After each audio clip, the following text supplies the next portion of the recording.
Firing right into it tonight, kicking off episode 12 of SWA Action. I am currently joined by Haz, potentially joined by Doc later for a full crew. How's it Taking going, a spot. Haz? It's going good, man. It's going great.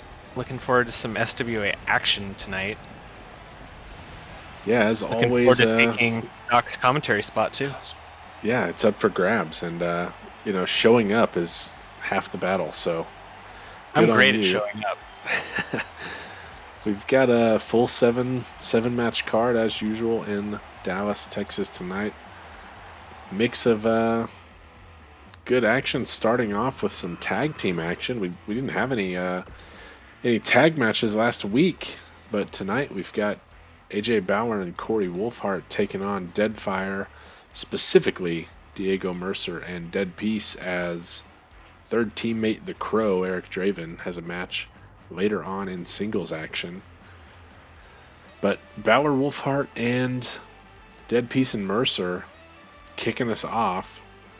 The bit of backstory, Bauer and Wolfhart have actually beat Deadfire in their one matchup.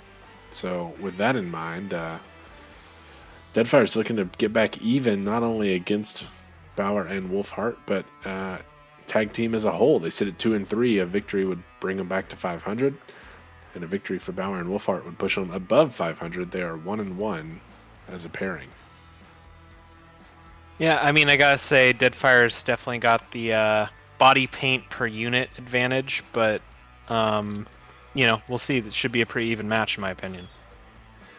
Yeah, certainly the body paint victory. The tattoo matchup would be pretty even if Mercer was involved, but the combination of Wolfhart Bauer might overtake Dead Pieces or action there. But Bauer and Wolfhart, this will be the third match working together, still coming to the ring separate, as Wolfhart makes his way to the ring from the crowd. Introducing first, from Florida, weighing in at 255 pounds, Corey Wolfhart stands at 1-2 in singles action, as I mentioned, 1-1 when pairing with AJ Bauer. Didn't get a win in their tag debut, but got a win against Deadfire not too long ago. We'll see if they can repeat that success here tonight and kind of spoil Deadfire getting back to 300. Deadfire trying to get, back in the title picture. The Quinn brothers have just kind of ran over the tag division as a whole. Those looking for them to be taken down will be cheering for really either one of these teams to kind of get some momentum going and maybe get a title shot in the future. Really, just to do something. I mean, let's be real. These guys are kicking us off in part because, let's just say they haven't lived up to their expectations just yet. Yeah, certainly looking for a little bit more out of them. Particularly, Deadfire came in with a lot of heat behind them, and it hasn't been the flawless victory they were hoping for, perhaps, sitting at 2-3. But each match always an opportunity. Is that a body paint joke with fire? It's not bad. The any match can be the start of a new streak. So we'll see if they can do that here tonight. I really think Baylor should just shave the mustache or something. He's got to change something up about this whole thing. It's not working. He's got the maybe the brightest intro to an entrance, that's for sure. His lights turned all the way up. I'm sorry, I can't see anything. Is he still here? Yeah, just barely. Making his way to the ring. These two, between these two entering the ring separate and Deadfire's entrance, we'll see if the match goes as long as the entrances in this one. Yeah, do I have time for another cocktail, or is this... Certainly, probably time to mix one up. I gotta say, he's at the very least pretty color coordinated with the well, actually everything. I mean, I was looking at the ring, but the announcers' tables are the same color too. Is that on purpose? Who booked that? Like, who set that up? We'd have to talk with those in the back on who's handling wardrobe and,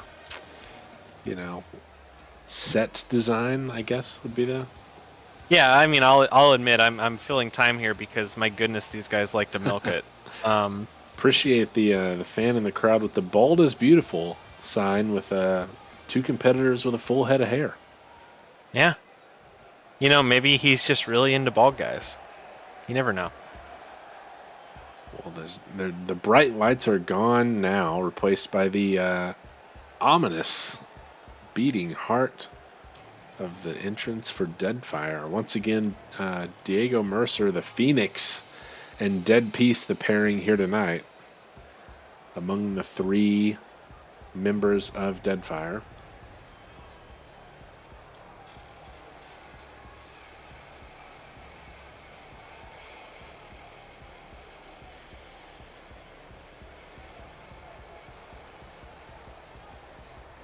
Real close up on the ramp, and there they are. Certainly a little more coordinated. And their opponent, at a combined weight of 392 pounds, Diego Mercer and Dad. Diego Mercer and AJ Bauer, the two cruiserweights in this match. Wolfhart comes in as the heavyweight, 6'5", 225. Dead Peace, 5'11", 210. He's just over that cruiserweight designation, coming in as a light heavyweight. For Peace and Mercer, they both hail from Mexico. Bauer and Wolfhart here in the United States, Boston and South Beach, respectively.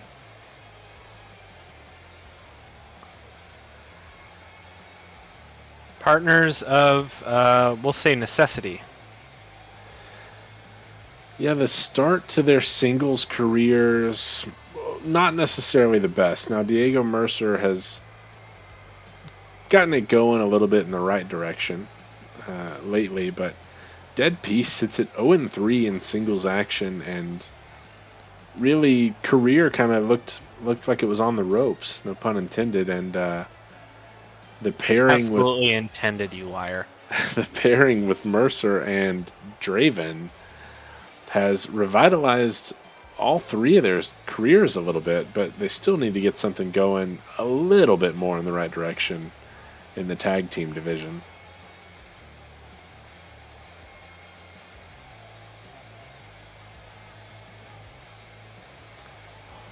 Not a ton of respect being shown from AJ Bauer and Corey Wolfhart, just already in the ring and waiting. Well, I mean, Mercer's spending a lot of time gyrating around the place. Perhaps they're kind of ready to get this going. Can't say that I blame them. We're about 45 minutes into this thing, roughly. No match underway, but we're about ready for the bell. They all look like they're ready too. We're going to start with Corey Wolfhart and the Phoenix, Diego Mercer in the ring. Ref signals for the bell, and our first match is underway. Locking up early. Wolfhart just kind of pressing him into the corner, but yeah, ref's gonna separate him here. That was Break I don't them know what that apart. was. Solid lockup, but not a lot happening with it. Now we're going to go right to the fist. But Mercer taking this thing back into some chain wrestling, headlock takedown. But a good counter by Wolfhart gets himself back to his feet. And off the ropes, Dead Peace. Oh, yeah. Ducks underneath and sends Wolfhart spiraling out of the ring to the outside. Slammed into the empty announce table goes Mercer. And head first off of it as well. Wolfhart capitalizing on this outside affair here.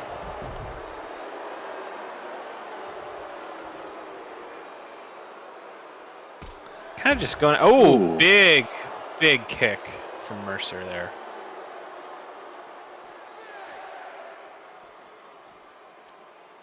Bring him back into the ring, maybe? No, they're just gonna. They're on a 7. Wolfhard breaks out of that and slams Mercer off the Oh. corner post head first. 8 count. 8. Okay. Wolfhard sends in Mercer, ducks in at the 9. In danger of a count out there, but we won't have it this time. Wolfhard might be looking to get AJ Bauer involved, and sure enough, we got a tag in the corner. Oh, yeah. Mercer fighting out of it. Good job not to get caught there. Really would probably like to get Dead Peace involved. Bauer, the fresh man in the ring now. Always the advantage you want to have, the two things that are so important. Having the freshest man and cutting that ring in half, staying on your side. And Mercer's been in there a while at this point and gone up against both Bauer and Wolfhard. That can be a tough order. Balor feeling himself a little bit after that, called an arm stomp. Yeah, I mean, you know, these guys really controlling this for the moment. Dead Piece off screen, as it were, not really involved. They're doing a good job keeping Mercer in their own corner over here, but Mercer keeps fighting out. He just needs to get something going the other direction. Okay, bring him out. I mean, really, like, Balor down, you might just go tag or something, but I don't know. Sure yeah, enough. here it is. Here it is. Dead Piece now into the match for the first time, and he catches a boot from AJ Bauer. 2 boots. Going to use the ropes to pull himself up here as Bauer soaking in the booze. And we're out to the outside again. Bauer going up to the top rope, but Diego Mercer sends him back down. But Bauer still looking high risk all the way to the outside, and no one's home. Misses that elbow drop. A lot of impact on the outside and a lot of impact right to the head on the apron.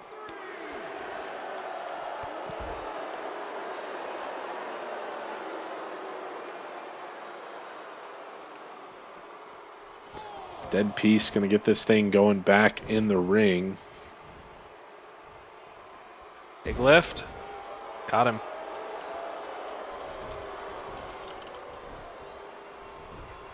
Well, good to, you know, get back in the match after he basically just took a couple kicks to the face and then got obliterated. But yeah, I mean, you want to see these guys get into a rhythm the same way Wolfhard and Balor did earlier, and this might be the start of it. Little teamwork action there as Mercer's tagged in, the live man. A couple of kicks. Working in tandem, but Balor trying to get back, but Mercer gets him into a little bit of headlock here. Nice Hurricane Rana takes down Balor, center of the ring, but Balor, how about a counter with one of his own? And into the corner goes Mercer. And Corey Wolfhard with a tag. He's now the live man.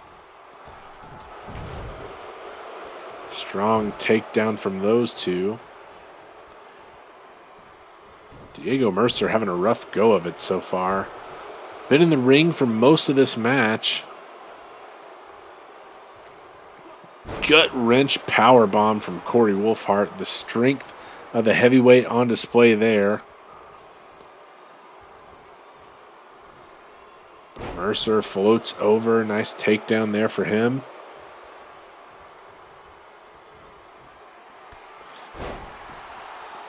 That high impact drop kick all the way up. Now sending Wolfhard into the corner. He catches a left from Dead Piece. Piece has almost been more effective on the ropes tonight than he has been in the ring.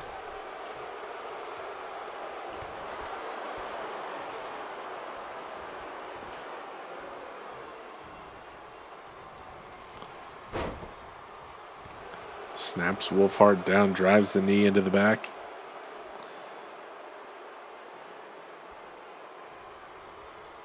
Thought he might be looking for a tag there.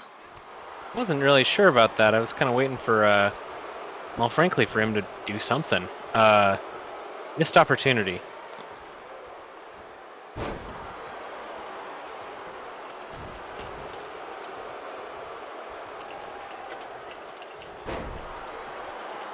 Holt, how do you feel about how this match has been going? Well, with Dead Peace tagging in here, maybe they can get something going the other way, but Balor and Wolfhard have really been in control of this one. Mercer's been out there a long time, taking a lot of damage. It's looking in favor of Balor and Wolfhard so far.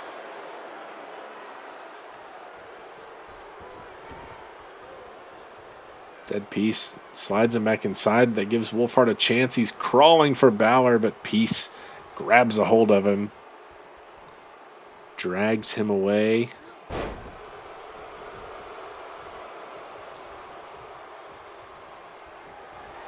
I gotta say, it's hard to really sense much of an advantage here, but foreshadowing, I guess, is the nice little roll nice up. kick from Dead Peace here, going for the pin. Schoolboy super kick, and he's got 3 that puts away Wolfhard. A surprise victory there. Balor and Wolfhard looked like they were in control, and that little schoolboy super kick from Dead Peace puts it away. I don't know if I agree that they were in control. I thought that was pretty up and down, but I do feel like that was not a great effort from Corey Wolfhard to get out of that. I mean, that was kind of the first real pin attempt we saw all match. I mean, yeah, puts him away, and there's the wow. Perhaps the lack of teamwork. We saw some good team action from them, but AJ Balor nowhere to be found to try to help his teammate out, break that one up. You know what I'm saying? Like, nothing, and Wolfhard kind of gave up once he got down. Strong boot there on the super kick from Dead Peace. Gets Deadfire a victory. They move back to 500, 3-3 now in tag team action. Balor and Wolfhard drop to 1-2. And Deadfire trying to move back up those tag power rankings, maybe get a shot at the coveted title, the SWA tag team titles owned by the Quinn brothers, who collectively sit at 6-1.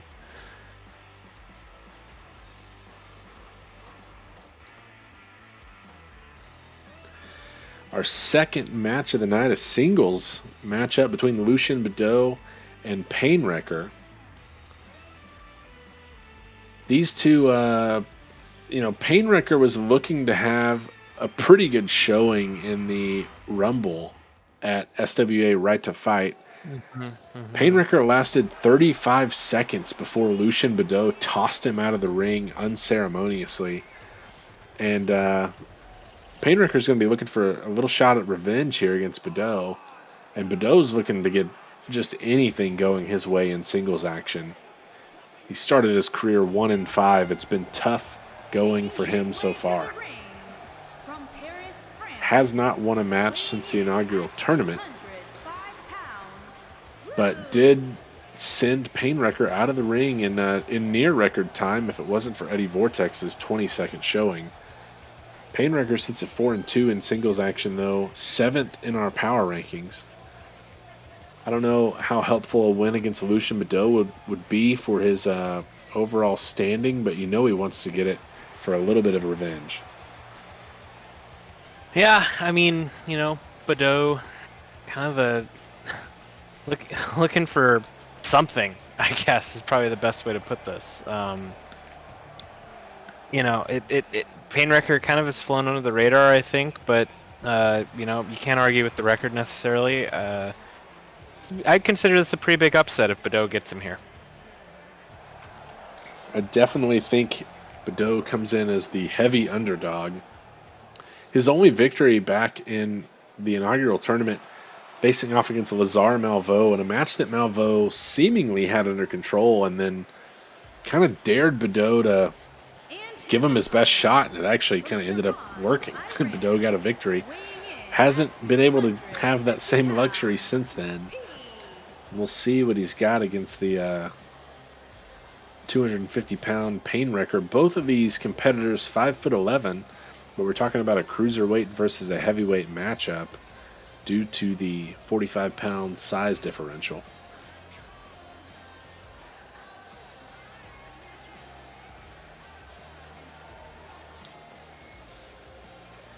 Painwrecker, as you mentioned, a little bit under the radar, but has had some of the better individual matches, oftentimes surprising matches in SWA's history so far. Has had some really solid showings, and at 4-2, getting that 5th victory, a good step in the right direction.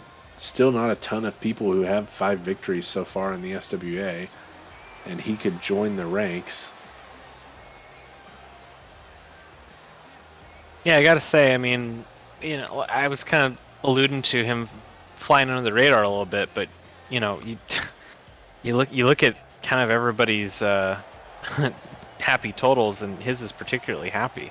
He's a good wrestler. Got a good shot tonight. Looking to be the 9th SWA wrestler with 5 wins, and the first wrestler with bike shorts with 5 wins, and he's off to a quick start, a little float over neck breaker. Oh yeah, all over him. Although Badeau gets out of that pretty quick, got a chance here to counter. Oh, nobody home. He's too quick. Painwrecker way too quick. Pain quicker. Corner, but a neck breaker in return from Badeau. Oh. Heads up. Painwrecker. It's got him up and slams him down. What a brainbuster. Lucian Badeau now down, and Painwrecker's going for a quick cover. How fast is this? Oh and my goodness. Got him 1, 2, 3. Lucian Badeau dispatched in we're going to have to go to the tape on that one. It could be a new record for shortest match. That's listen, check the transaction sheet next week to see if Badeau's still with the company. Here is your winner, P. I at 1-6 now, no wins since the tournament, and what is certainly going to be a top 5 quickest match, if not the quickest match in SWA history. Painwrecker gets his 5th victory, 5-2, and wow, yeah, I think Lucian Badeau may be done. He seems done. That was there's not a lot to break down there. He doesn't. I'm not sure he belongs in a ring with these guys. No, Badeau becomes just the 2nd SWA superstar with 6 losses, joining FTS, and very high chance that's the last time we see Lucian Badeau in the SWA. But not so much of a chance with our next matchup, a pretty exciting one. We had Paragon make his debut in the SWA Rumble. Super heavyweight is Paragon, the heaviest superstar in SWA. 6'8", 400 pounds is the North Carolina native, and he's going to face off tonight against a heavyweight 6'4", 255 Gonzo McLovin, who has gone through quite the attire change tonight, coming out in the red and whites.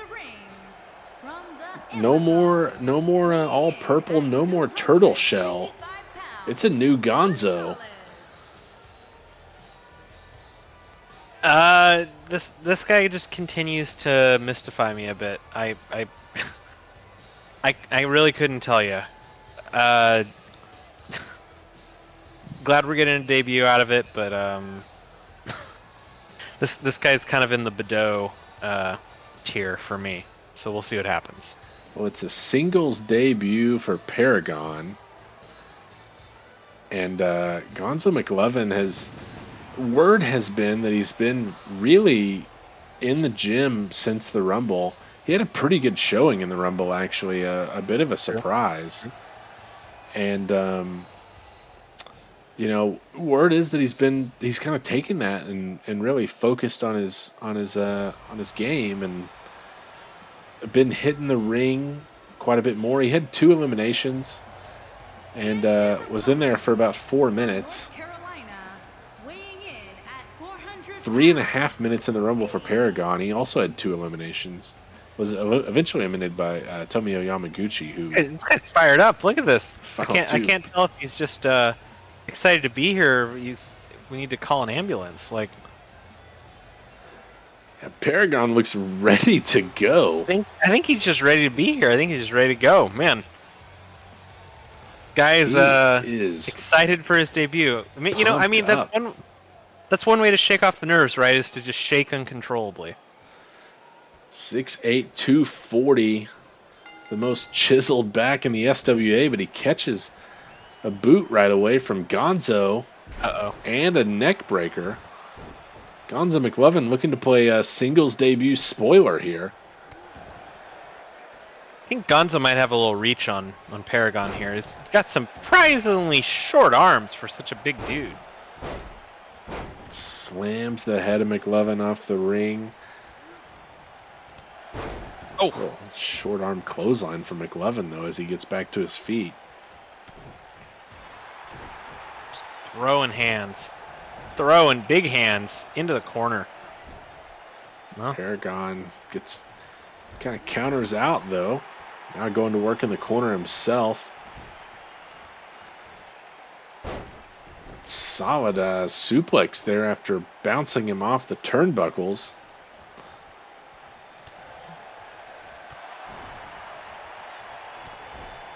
Into the corner goes Paragon. As our fans have pointed out, Paragon joining the kind of hip and cool crowd with his bald guy beard getup. As Gonzo McLovin goes for a cover, he's going to get a 1 count. well, you know what? I mean, I wouldn't say Paragon's really in control here, but he's already better than Wolfhart in my eyes for actually kicking out of a pin. It's going to be tough to hold down all 400 pounds of the super heavyweight. Paragon, the heaviest superstar now in the SWA, taking the spot from the Boulder at his 380-pound billing.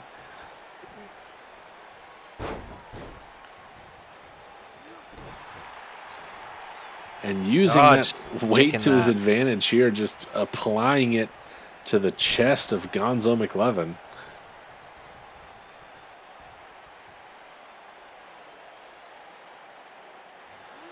Wrenching on the neck there of Gonzo.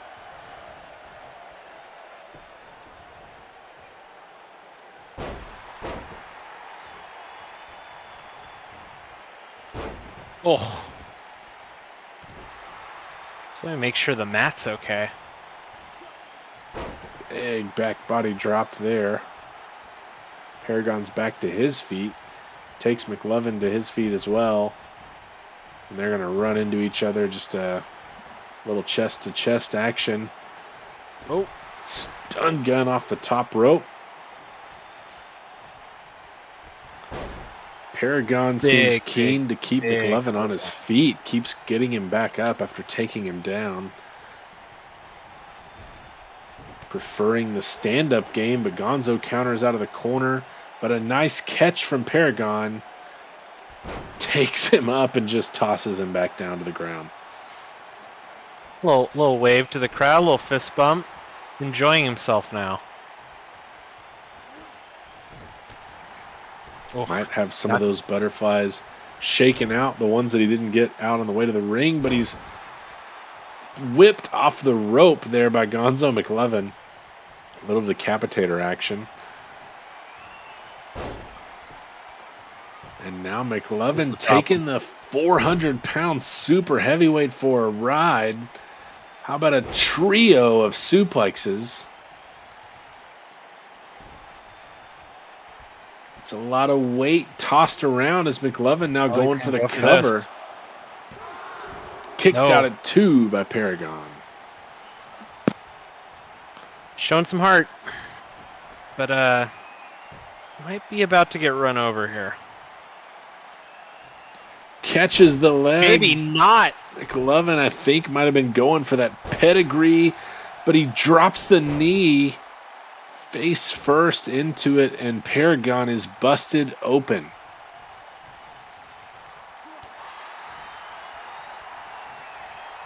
He's not quitting, though. That was a crucial counter for Paragon, but he catches a lot of his own blood as a result of it. But I think he might have avoided the pedigree there, which could have put him away.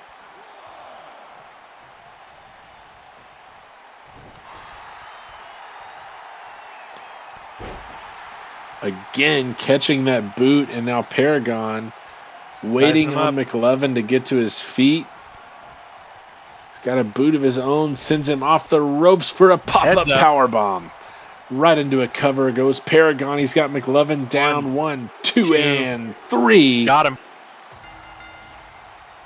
He got busted open for his efforts, but a singles debut victory for Paragon, taking down Gonzo McLovin. That's a hell of a debut from the rookie there. And A McLovin lot of heart. knows he gave it quite the effort. Respect to Paragon on that one. I think McLovin looked for that pedigree a couple of times, and really, if he'd been able to put it down, might have been able to get a victory, but well-timed counters from Paragon keeps him in the match and gets him a singles debut victory. Pretty solid work. I will say that it's not the hardest draw ever in his first match, but it's not an easy one, and it's never easy to win anything in the SBA or SWA and SBA too, for that matter. And he showed out well. He got put on his back a couple times, almost got pinned twice, got busted open, still found a way to win. So good start for him. Yeah, at the end of the day, if you come away with a win, it's not much more you can ask for. Pretty good showing for both of them. We got a family affair coming up, though. Corey Quinn and Jamie Quinn. We saw these two back in the inaugural tournament, and Jamie not too thrilled about Corey Quinn winning that matchup. Demanded a rematch. And when you're a champion in the SWA, maybe you've got the leeway to do so because he gets it here tonight. A rematch against his brother, Corey Quinn. And, now the champ in the tag team division, though Jamie lost a singles match last week to Slate Stone, can he get some revenge against his own brother here? I mean, it's a singles match. He's not wearing a singles belt, but he's still wearing a belt. It means he's got a target on his back. This should be good. Jamie 2-1 in singles action. Corey Quinn 4-4. Last one against Yasuke Bozeman at Right to Fight in a cage match.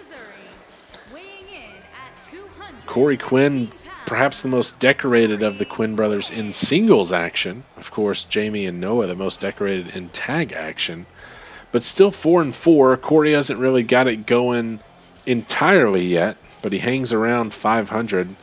A victory against his own brother here again would help him out in the singles side of things.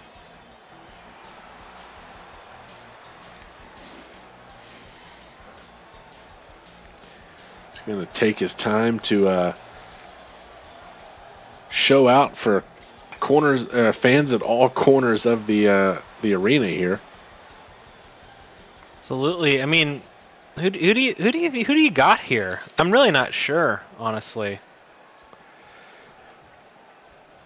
I know it's not a tag match, but Jamie Quinn has been pretty impressive in the tag division and has a lot of momentum from that. Might be in his favor. What's interesting between these two, they're not wearing the standard blues of their tag team attire, but both wearing their singles attire. They look like a tag team. They absolutely look like a tag team. They both opt to go for the black and red.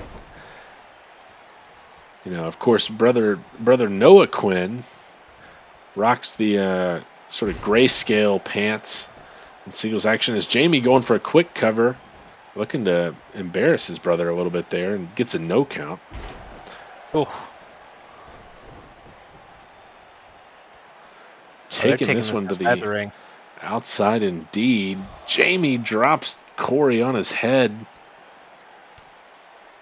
I'll be honest. When I saw this on the card, this didn't really feel like a match so much as a backstage fight we're just going to put in the ring. Yeah, Well, the that's just last my time these two paired up, Jamie actually busted Corey open, which seemed to really ignite Corey in that match, and then he kind of took over and got the victory.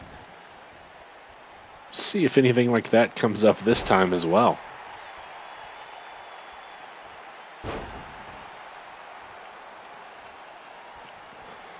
For Jamie, though, since that inaugural tournament, he's really focused on his submission game, and I wouldn't be surprised if that's what he looks to employ for a victory here tonight. That figure four leg lock can be a pretty devastating move if he can get that locked in against his brother here.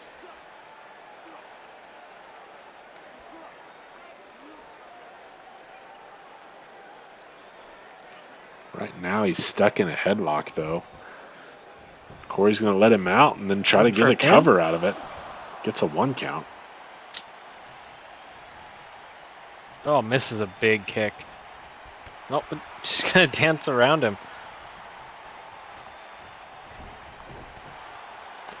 Tries the splash in the corner, but catches an elbow instead. You guys know each other quite well, obviously, so I'm sure it's... Oh, my. Big combination. I think there was a slap in there as well.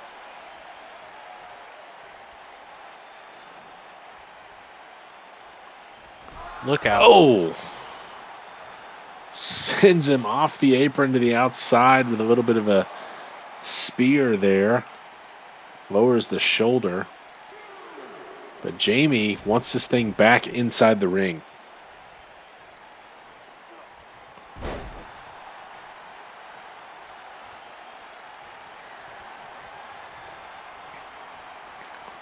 Corey staggering to his feet. Jamie, with a spear of his own, puts down his brother. Going for the pin after the taunt.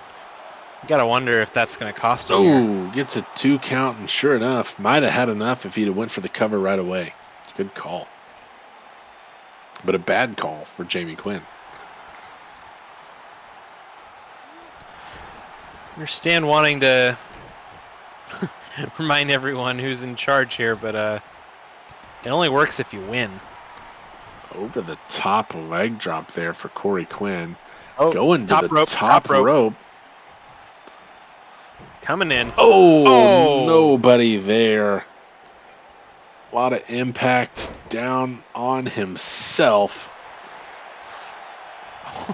But that elbow from Corey just busted his brother open. We've got a reverse of their first matchup here. Jamie Quinn bleeding from the forehead. And a springboard cutter for Corey Quinn. Has he done enough to put his brother away? Can he win the rematch? 1-2 and no. Shoulder up for Jamie Quinn. Gonna be honest with you, when I saw the red, I thought it was a broken nose. Kind of glad it's not, but it looked like one. Can't believe that springboard cutter didn't put it away, but Jamie Quinn's got the submission locked in. Can he put away Corey? Corey is tapped out center of the ring. Jamie gets his revenge against his brother with that figure four leg lock busted open and all. And wow, if it's not a mirror image of the first matchup, brother gets busted open and then brother comes away with the win. In the first match, it was Corey. This time it's Jamie, and these two, after the match, still family. But a good win for Jamie Quinn. Getting a bit of revenge against his brother in that one with the submission. I don't mean to move on too quickly, but I'm excited for this one. Well, we're going from a match with blood to what is certainly the record for the most black leather in a match coming up between Dr. Morbius and the Crow, Eric Draven. SWA Noir about to get underway here. I'm not sure who has more in their getup here, but Going to see what can happen between these two. Eric Draven, the Crow, spoiled the singles debut of Eddie Vortex last week after spoiling his Rumble. Sent Vortex out in 20 seconds and then got the singles match dispelled of Eddie Vortex. Called it after the show. Said, "Give me Morbius." He is looking to spoil another debut. And coming to the ring first here, looking to dispel of the Doctor. Can he ruin the debut of another singles superstar in back-to-back weeks? Should be a fun one.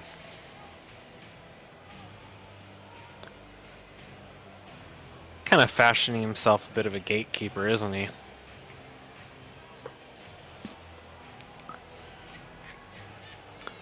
Got the long Seems to have leather that jacket. attitude. Pants. Not sure if the pants are leather.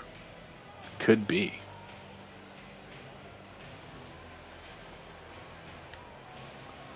To be honest with you, I can't necessarily tell if that's leather or like dyed crocodile skin or something on the jacket.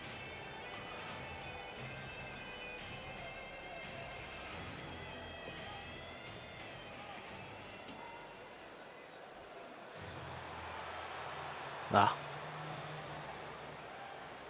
He looks ready. And his opponent. Here comes the Doctor. Got the Doctor.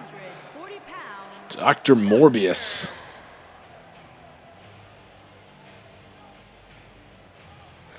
.6'6", 240. He's definitely got the size advantage, about 7 inches on Draven and about 55 pounds, the light heavyweight versus cruiserweight matchup here.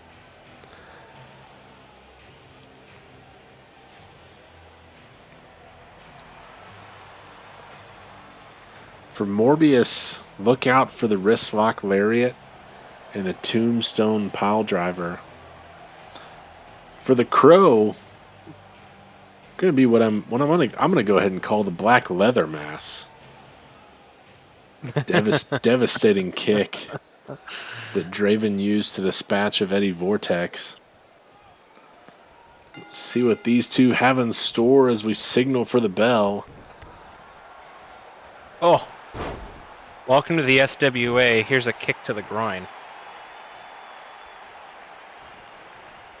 Hard to tell where the leather ends and where these two begin.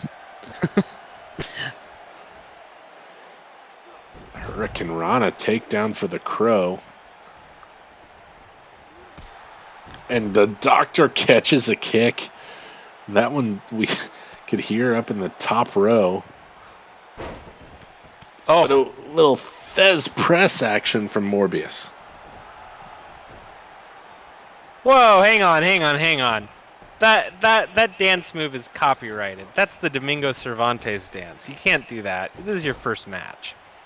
Well, Draven takes offense because he drives another kick home. Morbius clearly watching the SWA champion. You have a poster on his wall or something? Jeez. Draven goes for the single leg Boston Crab, but in a horrible position there. Morbius immediately grabs the ropes and breaks that hold. Drop kick from the Crow.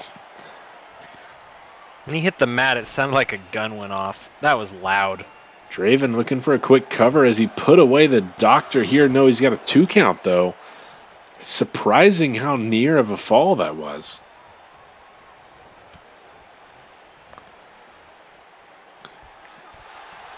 Big spinning back kick from Eric Draven. Using his feet to good effect so far. Now he's going to go for another cover. 1, 2, and Morbius is out. 2.5. Thought it was over there. Looked out.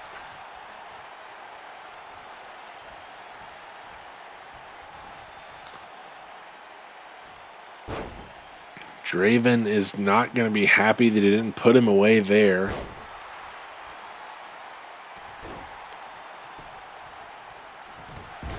Big double axe handle there from Morbius. But Draven back to his feet and once again just kicking away at the Doctor. Ugh. He's got him on the apron all the way outside. Power bombed onto the hard mats on the outside of the ring, but Morbius is fighting back. Hanging in. This is a rough introduction. It has been a lot of Eric Draven so far. Really is looking to spoil another debut, but catches a strong stomp there. He's just going to watch him from outside the ring. Uh-huh.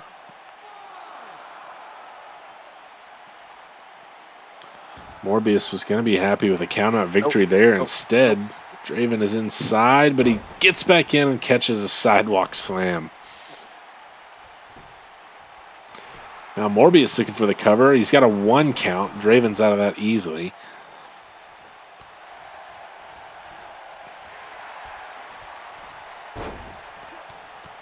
Morbius using the power for sure. Yeah, the size advantage on display there. Just kind of tackles his opponent to the ground and just a series of fists to the head of the Crow. Over the top. What a leg drop.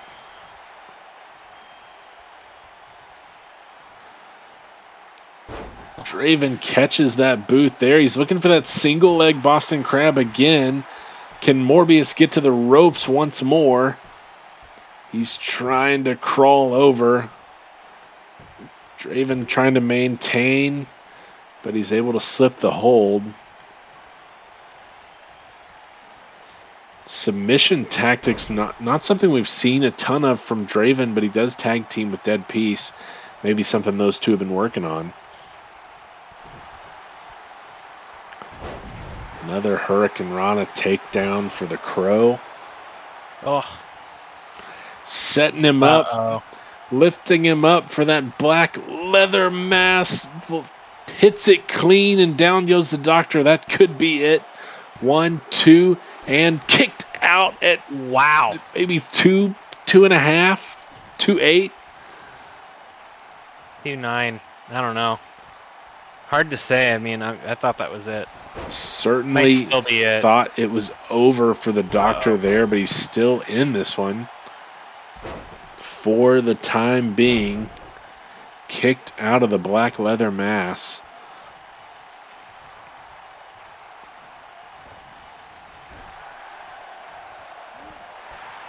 Fights his way out of the corner, though, is Morbius. Can he get some momentum going on his side? He really needs it at this point. Sizing him up. Taking up Draven, looking for that tombstone pile driver, and he's got it. Has he put Draven out of it? No. Shoulder up for the Crow. Man, what a match.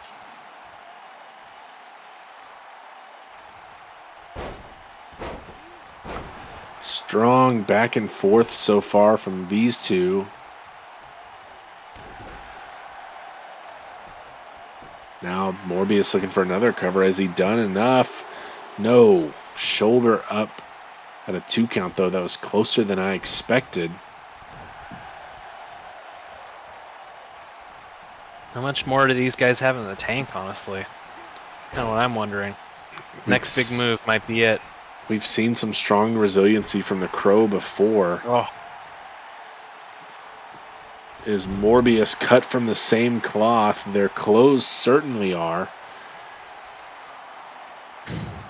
Just letting Morbius get to his feet and looking for it again, and he hits it clean once more. Morbius might be out cold go here. For that pin, though. Takes a second, but it's still enough. No. Eric Draven has spoiled yet another singles debut. A big win for the Crow against Dr. Morbius. Draven gets back to 500 now, 3-3.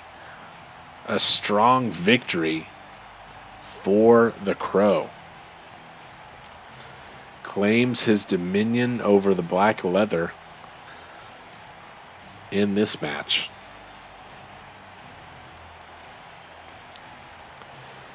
and frankly might be the match of the night so far. A good showing from both. It really is. I mean, 2 debuts, but even though Morbius lost, I'd say, just the better match overall. Like, pretty impressive work. Ultimately, Draven gets that second black leather mask, takes him down, but this was something to watch, both visually and just from a wrestling standpoint. Here is your winner, Eric Draven.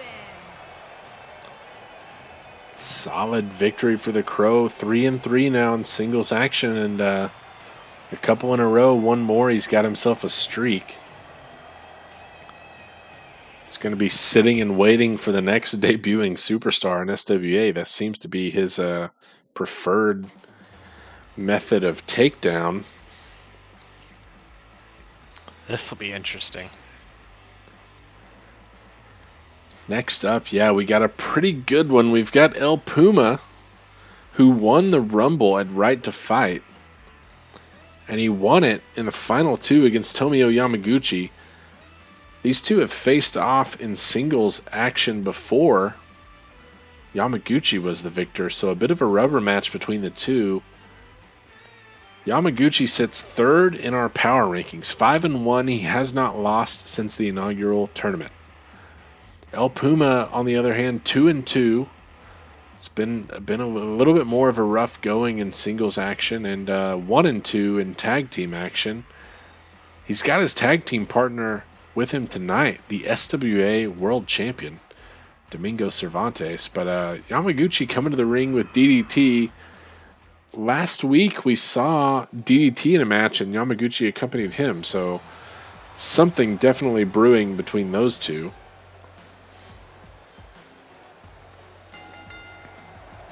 Making his way to the ring, accompanied by Dominguez. And from Guadalajara, Jalisco, Mexico, weighing in at 216 pounds, Wonder Kid.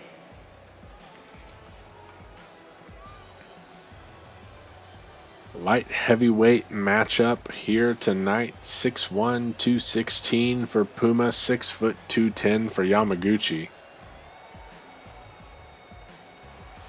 Should be quite interesting. I mean, obviously the intrigue here is, Puma's got a title shot up his sleeve, but the guy he can take a shot at's walking him into the ring. Yeah, it'll be interesting to see how that partnership shakes out, as those two will have a title match. El Puma, rightfully so, after his victory in the Rumble. But the current champion, like you said, is his tag team partner, and that's going to come to blows at some point. We'll see if that causes any rift or fracture in their partnership, or if they can come out of the other side of that, still friends, still allied together.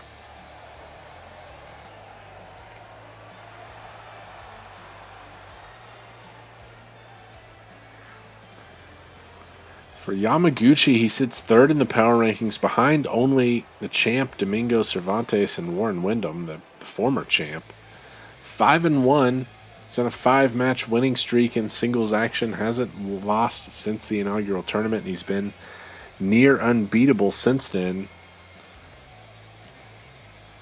This would go a long way towards setting him up for that title shot. I mean, you're absolutely right. He's right there with Wyndham and Cervantes, who have kind of been the two mega stars, if you will, so far in singles play. So, knocking out the guy who's got a sort of a special event title shot in his back pocket would go a long ways. I'm not sure everyone's quite so aware that Yamaguchi's this high up in the pecking order, but here's his shot, man.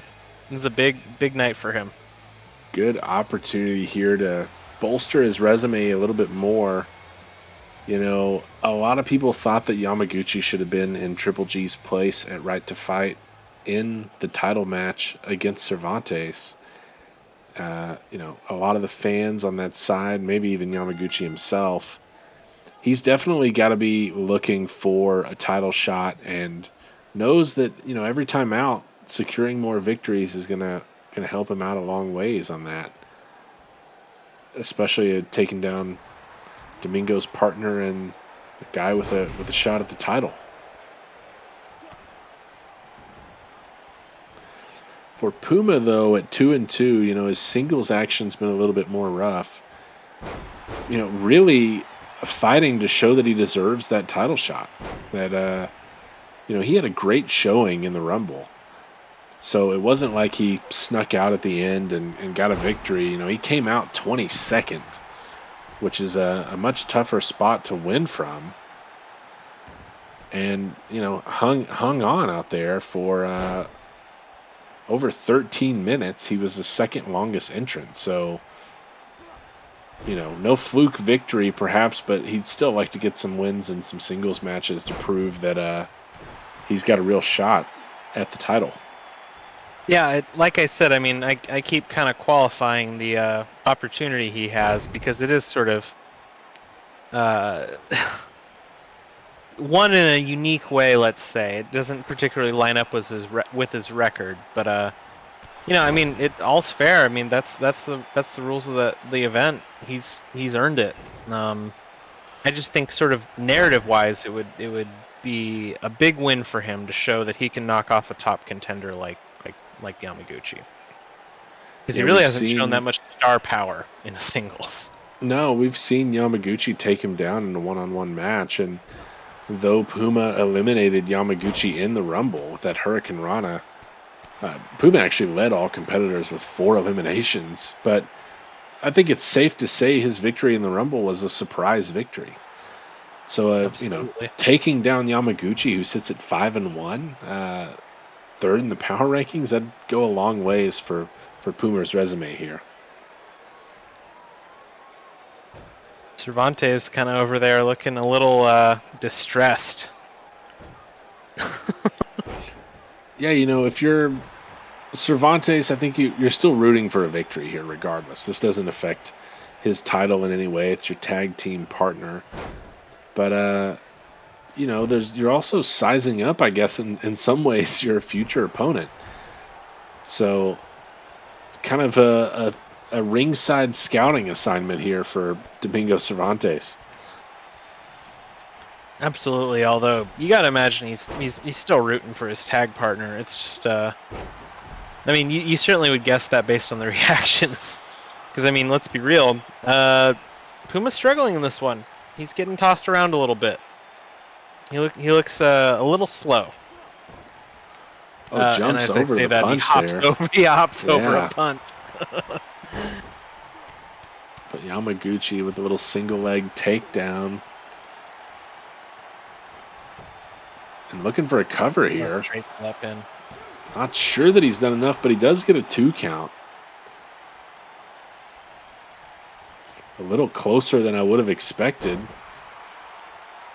Nice slam there for Yamaguchi. Hasn't locked in that right now. Ankle lock yet. Yamaguchi going to the ropes for this pin attempt, but Puma is able to press his way out of it. Ref didn't see that one, but Yamaguchi trying for a little bit of a leverage advantage there.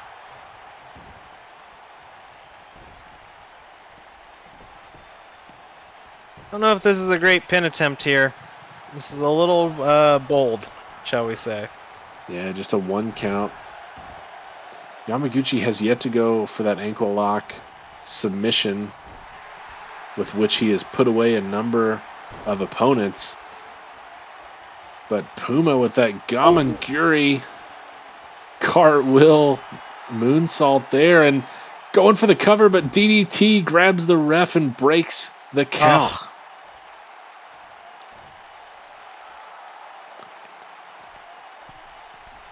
Look out. Top rope. Puma. Going to the top. Could be looking for the moon stomp, and he hits it clean. Center of the ring. DDT can't save Yamaguchi from that one. Has Puma done enough to put him away? 1-2 and shoulder up.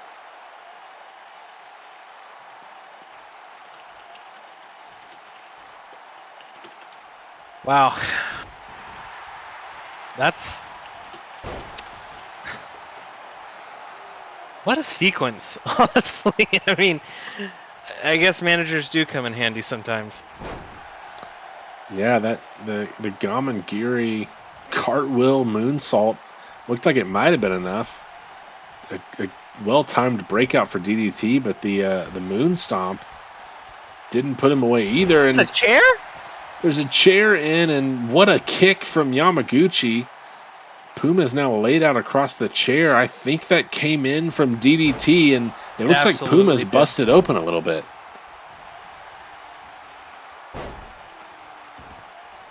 A little bit of blood visible under the mask there, and Yamaguchi turning things around. Superman punch, and the head goes flying back off the steel chair on the ring, and Yamaguchi gets the victory. Wow. I mean, completely shady. Let's just acknowledge it up front. Yeah, the back of the skull slamming down on the chair after that Superman punch puts away Puma, and Yamaguchi with a strong victory, aided a little bit there, you might say, by Daniel Drake Thomas on the sidelines. A little. Let's be real. I mean, Yamaguchi was going for dirty pins all match. His manager snagged the ref. His manager throws a chair into the ring. I mean, I don't know what's going on here, man. It's a little questionable to say the least. We saw it from our vantage point. The ref missed the chair, and not sure what sort of impact that played on the result. Looked like Puma's head slammed off of it after that Superman punch. But Yamaguchi nonetheless gets his 6th victory. He becomes only the 5th SWA wrestler with 6 victories, joining a pretty impressive group. And another victory over Puma in singles action. He's definitely made his case that maybe he deserves a title shot as well. Now 6-1, still yet to lose since the inaugural tournament. Next up, though, we've got our main event, and it's a good one. 2 combined losses between these two. Calvin Abueva at 5-1, Warren Windham at 7-1. It's been a long time since Abueva lost. He hasn't lost since the inaugural tournament either. And Warren Windham's only loss came against Domingo Cervantes when Cervantes took that title from him. Windham drawing a pretty strong matchup here. Abueva had the Path to Glory briefcase while Windham was champion, didn't cash it in. This is a match that could have happened while Windham held the title. It did not. We'll see what happens now, however. One of these two will come out of here with their second loss. Abueva could join Yamaguchi with 6 wins, or Warren Windham could get his 8th single win. Nobody else has 8. Triple G and him both have 7, although Triple G's lost 2 more than him. Not even Cervantes has even 7. So it'd be pretty impressive if Windham takes this one. Yeah, his inaugural tournament run was pretty unstoppable. Had a pretty good run after that until Domingos finally put a stop to it. And looking to kind of get another run going here, but Abueva's on one of his own, 5 matches in a row. Only lost the Path to Glory briefcase because he was eliminated in the Rumble by Al Sebastian and Mason Jones. Al Sebastian would go on to beat Mason Jones in a singles match to secure the briefcase. Abueva doing his signature entrance, the Delta Spray. Too soon? Maybe too soon. The briefcase that Abueva owned now on the, the hippest, coolest, most modern superstar in the SWA, Al Sebastian, as of last week. That victory, a big one for Sebastian in his singles debut.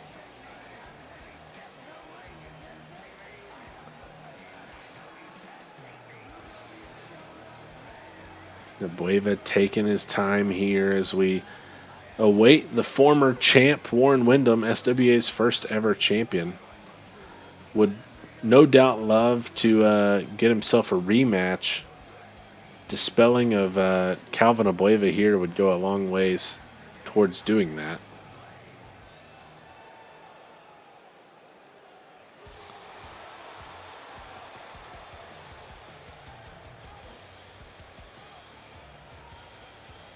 And his opponent, from Baton Rouge, Louisiana, weighing in at 330 pounds. We last saw Windham at Right to Fight in an Iron Man match against El Sangres, in which he won 2-1 over the course of that 30-minute brawl. A brawl that spent a lot of time outside the ring and near the stage.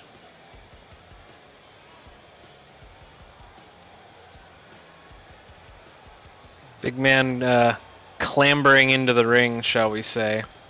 Yeah, he had a little bit of time off after that one. Truly a war between those two. We'll see what he's got against the Beast here tonight.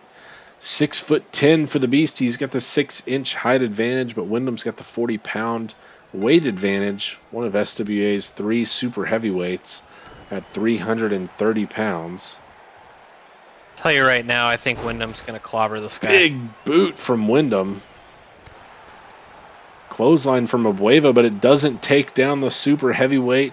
Knee lift also doesn't take down Windham. Windham ducks out of the way in the corner. Off the ropes and a Uranagi takedown for Windham. Leg drop on the left arm of the Beast.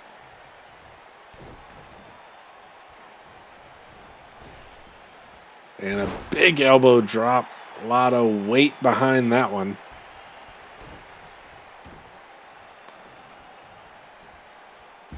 Little gut wrench. Suplex over the head goes the Beast. That's a heavyweight just tossed around by Windham. But Windham off his feet after the clothesline in the corner.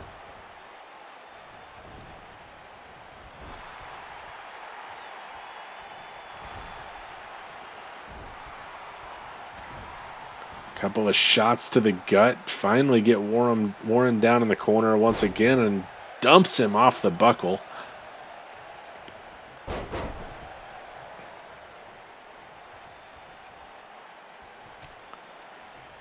Nice counter there from the Beast to get back to his feet.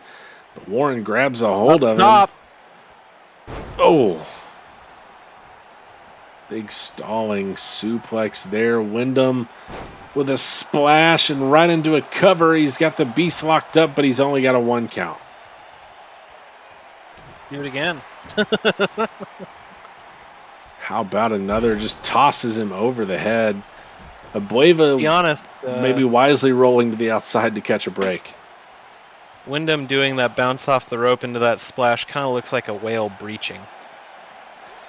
I'm sure it pretty much feels like one as well. Yep. As the Beast slowly getting to his feet. Windham might have been looking for that sheer drop, but what a counter by the Beast. And he's going for a cover. No way. He's got Windham down just a 1 count. Driving the point of the elbow into the shoulders. That sheer drop has put away a number of superstars. Could have been a big reversal for Abueva there. Not gonna lie, I called it before the match. I thought Windham would roll this guy, but Abueva just kind of showing his longevity, I guess, in the upper echelon of the SWA. Yeah. He's landed some big moves here. 5-1 for a reason so far for Abueva, and showing it here against the former champ. A little bit of resiliency. I mean, I'm going to be honest. I don't remember Windham taking this many strikes in a match. Kick, and the Beast Bomb puts down Windham. It looked like it took a lot of the out of the beast to lift up the 330-pound super heavyweight, but he's going for the cover, and he's got a 2 count. Looked like we might have had the second ever defeat of Warren Windham after that beast bomb there. But he's still in it, but Calvin Abueva going to work.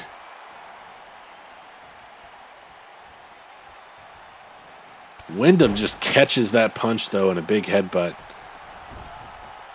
Taking a moment to rest in the corner while Abueva rolls to the outside, but Wyndham's going to go out there after him.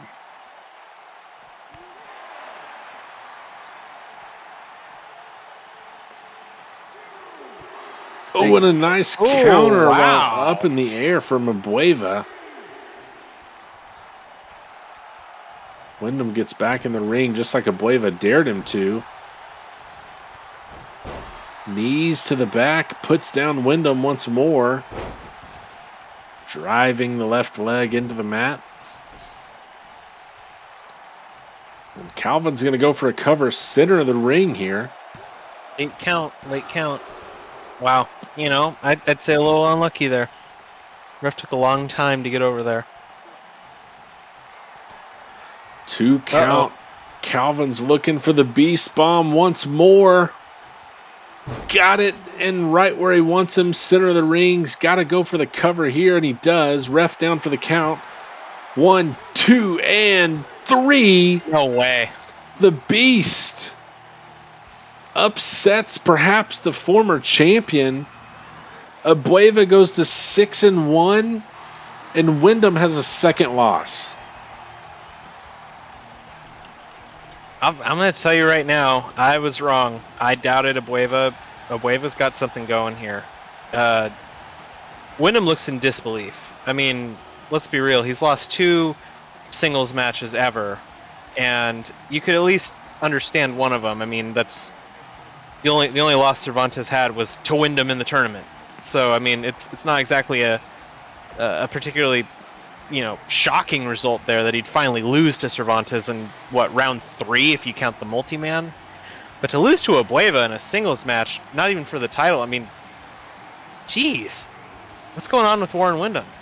A tough stretch here for Wyndham. He had a big victory at the pay-per-view, but Calvin Abueva proves too big of an opponent and puts down Wyndham. A big win in our main event from Calvin Abueva.